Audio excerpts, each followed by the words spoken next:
हरे कृष्णा, राधे राधे। कैसे हैं आप सब? आप सबका बहुत बहुत स्वागत है आपके अपने चैनल जीवन संग्रह में। बहुत दिनों के बाद मिल रहे हैं, बहुत दिनों के बाद वीडियो शेयर कर रही हूँ। कुछ हेल्थ इश्यूज़ की वजह से इतने दिनों से वीडियोस नहीं आ पाए थे, लेकिन अब बैक टू रूटीन है। फिर से कोशिश करेंगे कि जल्द से जल्द आपके आगे वीडियोस शेयर करती रहूँ। तो चलिए आज वीडियो शुरू करते हैं। आज हम इस वीडियो में बात करेंगे उत्पन्ना एकादशी के बारे में। तो चलिए वीडियो शुरू करते हैं। और जैसे कि हमेशा कहती हूँ, पसंद आए वीडियो तो प्लीज़ लाइक करिएगा, शेयर करिएगा, और चैनल पर पहली बार आ रहे हैं तो चैनल को सब्सक्राइब करिएगा। देखो, साल में वैसे तो 24 एकादशी आती हैं। हर महीने में 2 एकादशी आती हैं, एक कृष्ण पक्ष में और एक शुक्ल पक्ष में। आज हम बात करेंगे माघ शीर्ष मास के कृष्ण पक्ष में पड़ने वाली एकादशी को, जिसे उत्पन्ना एकादशी भी कहा जाता है। माना जाता है कि इस दिन एकादशी माता का जन्म हुआ था। इस दिन भगवान विष्णु ने देवी एकादशी के रूप में उत्पन्न होकर मुर नामक राक्षस का वध किया था। इसी कारण इसे उत्पन्ना एकादशी के नाम से जाना जाता है। ये एकादशी देव उत्थान या देव उठनी एकादशी के ठीक बाद आती है। मान्यता यही है कि किसी भी साधक को अगर वर्ष की सभी एकादशियों का व्रत शुरू करना हो तो उसे उत्पन्ना एकादशी से ही व्रत करना शुरू करना चाहिए। ऐसा बहुत ही शुभ और फलदायी माना जाता है। देखिए, उत्पन्ना एकादशी का विशेष महत्व है हिंदू धर्म में, जिसके कारण ये बहुत विशेष तौर पर मनाई जाती है।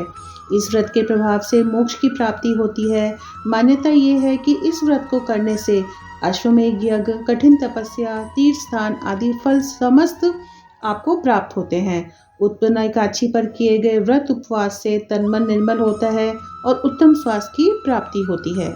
उत्पन्ना एकादशी व्रत में दशमी तिथि से प्रारंभ हम लोग अपनी पूजा अर्चना शुरू करते हैं, यानी कि हमें जो उत्पन्ना एकादशी का व्रत रखना होता है वो हमारा व्रत दशमी तिथि से प्रारंभ हो जाता है। अब बात करें इस साल की कि इस साल एकादशी कब पड़ रही है उत्पन्ना एकादशी, तो इस साल उत्पन्ना एकादशी का व्रत जो है वो 8 दिसंबर दिन शुक्रवार को रखा जाएगा।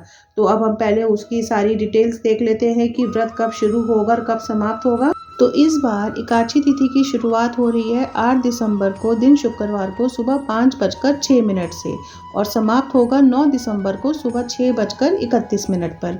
तो उदय तिथि के अनुसार उत्पन्ना एकादशी 8 दिसंबर को मनाई जाएगी। सभी जन उसी दिन अपना व्रत रखेंगे एकादशी का, और इसका पारण होगा 9 दिसंबर को दोपहर को 1:16 से लेकर 3:20 पर। तो आप उसी के टाइम के अकॉर्डिंग अपना व्रत रख सकते हैं और अपना पारण समय कर सकते हैं। जैसे कि मैंने आपको बताया कि एकादशी तिथि भगवान श्री नारायण को अति प्रिय होती है, और उत्पन्ना एकादशी की तिथि जो होती है वो तो अत्यंत ही प्रिय होती है उनको, क्योंकि वो स्वयं ही एकादशी माता का रूप धरकर उस दिन अवतरित होते हैं। तो उस दिन हमें जो व्रत रखना होता है वो हमें दशमी तिथि से आरंभ करना होता है। तो दशमी तिथि को कोशिश करें कि सात्विक भोजन हमें करना चाहिए, और उसकी जो विधि होती है व्रत रखने की, अब थोड़ा सा वो आपको डिटेल्स में आपको बता देती हूँ। उस दिन आपको सुबह सुबह ब्रह्म मुहूर्त में उठकर स्नान आदि से निवृत्त हो जाना चाहिए। उसके बाद स्वच्छ वस्त्र धारण करें। भगवान श्री नारायण का, श्री कृष्ण जी का स्मरण करते हुए पूरे घर में गंगा जल का छिड़काव करना चाहिए। उसके बाद अपने घर में जो आपने मंदिर का स्थान बना रखा है वहाँ की साफ़ सफाई करें, वहाँ भी गंगा जल हमें छिड़कना चाहिए। इसके बाद विघ्नहर्ता भगवान गणेश जी और भगवान विष्णु जी, श्री कृष्ण जी, माता लक्ष्मी, या जिनकी भी आपके पास मूर्ति अवेलेबल हो, जिनकी आप पूजा अर्चना करते हो, उनकी मूर्ति को एक आसन पर विराजमान करिए। कोशिश करिए कि भगवान श्री नारायण के नीचे आप पीले वस्त्र बिछाएं, उनको पीला आसन अर्पित करें। उसके बाद भगवान श्री नारायण जी का गंगा जल से अभिषेक करें, और फिर गणेश जी का ध्यान करके इस पूजा को, अभिषेक को शुरू करें। और व्रत के दौरान पूरे दिन भगवान विष्णु का स्मरण हमें करते रहना चाहिए।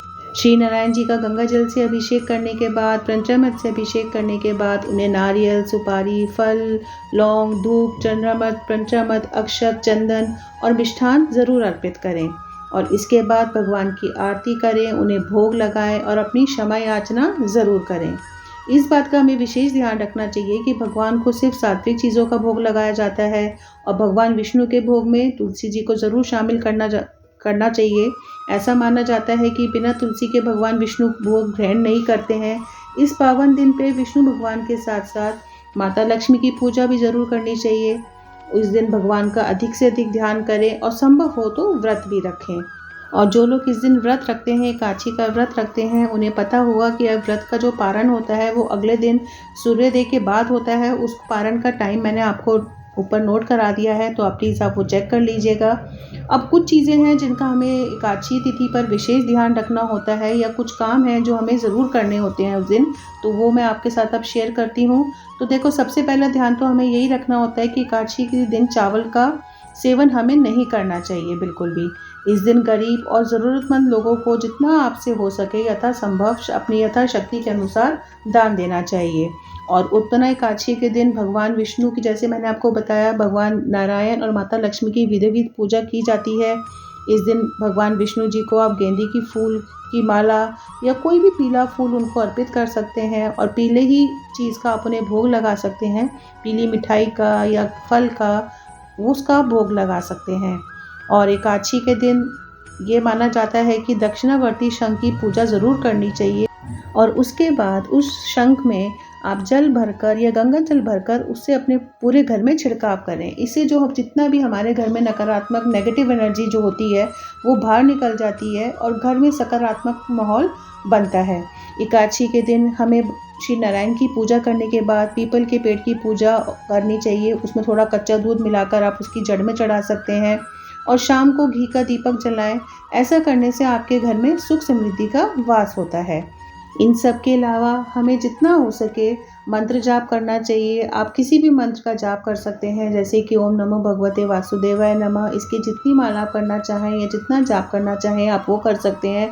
विष्णु सहस्त्र नाम का पाठ अवश्य करना चाहिए इस दिन।